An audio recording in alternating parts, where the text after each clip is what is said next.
విశాఖపట్నం ఎంపీగా పోటీ చేయాలని ఎప్పటినుంచో ప్రయత్నిస్తున్నారు బీజేపీ సీనియర్ నేత అయిన జీవీఎల్. బీజేపీతో పొత్తు ఖాయం కాకముందు నుంచే ఆయన విశాఖ సీటుపై ఆశతో గ్రౌండ్ వర్క్ చేసుకుంటూ వచ్చారు. వీలు కుదిరినప్పుడల్లా వైజాగ్లో వాలిపోతూ అక్కడ నేతలతో మంతనాలు సాగిస్తూ వివిధ కార్యక్రమాల్లో పాల్గొంటున్నారు. ఆయన కోరికకు తగ్గట్లే కాషాయ పెద్దలు కూడా విశాఖ ఎంపీ సీటు ఆశించారట. అయితే ఆ సీటును దక్కించుకోవడంలో టీడీపీ సక్సెస్ అయింది. దాని వెనుక చంద్రబాబు మార్కు పాలిటిక్స్ నడిచాయంటున్నారు.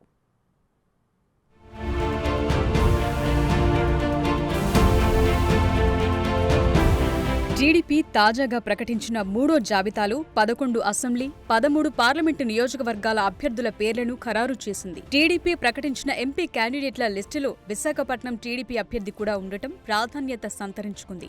బీజేపీతో టీడీపీ పొత్తు కుదిరిన దగ్గర నుంచి విశాఖ ఎంపీ సీట్ విషయంలో రకరకాల ఊహాగానాలు చెలరేగాయి. బీజేపీ సీనియర్ నేత జీవీఎల్ నరసింహారావు పొత్తు లెక్కలు తెరపైకి రాకముందు నుంచే విశాఖ ఎంపీ సీట్పై కన్నేశారు. జీవీఎల్ గత 2 ఏళ్లుగా విశాఖలో మకాం వేసి ప్రచారం చేసుకుంటున్నారు. తనకే విశాఖ సీట్ అని ధీమాగా కనిపించారు. అయితే ఈ సీట్ను బాలయ్య చిన్నలుడు, లోకేష్ తోడల్లుడు అయిన శ్రీభరత్ ఆశించారు. ఆయన 2019 ఎన్నికల్లో ఇక్కడ పోటీ చేసి స్వల్ప తేడాతో ఓడిపోయారు. అప్పటి ఎన్నికల్లో జనసేన నుండి పోటీ పడిన జేడీ లక్ష్మీనారాయణ పెద్ద ఎత్తున ఓట్లు చీల్చడంతో భరత్కు ఓటమి తప్పలేదు. ఈసారి భరత్ పోటీ చేస్తే భారీ మెజార్టీతో గెలుస్తారన్న అంచనాలున్నాయి. ఇలాంటి తరుణంలో బీజేపీతో పొత్తు ఖాయమవటం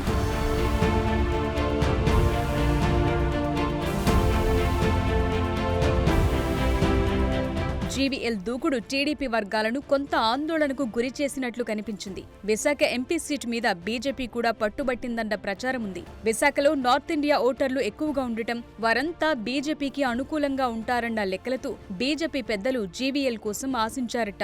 2014లో ఆ పార్టీ నాయకుడు హరిబాబు టీడీపీ బీజేపీ కూటమి తరపున పోటీ చేసి వైఎస్ జగన్ తల్లి విజయలక్ష్మిని ఓడించి జైంట్ కిల్లర్ గా నిలిచారు. దాంతో విశాఖ పార్లమెంటుపై బీజేపీ హైకమాండ్ పట్టుబట్టిందట. అయితే బీజేపీ ఎంత డిమాండ్ చేసినా టీడీపీ అధినేత చంద్రబాబు ససేమిరా అన్నారట. దానికి కారణం బీజేపీ నుంచి పోటీ చేయాలని చూసిన జీవీఎల్ నరసింహారావుపై వైసీపీ అనుకూలురన్న విమర్శలున్నాయి. జీవీఎల్ కి వాయిస్ ఆఫ్ వైసీపీ అన్న ముద్ర ఉంది. మరోవైపు ముఖ్యమంత్రి జగన్ తో విశాఖపట్నంను ఎగ్జిక్యూటివ్ క్యాపిటల్ గా ప్రతిపాదించడం వెనుక జీవీఎల్ పాత్ర ఉందన్న ప్రచారం ఉంది.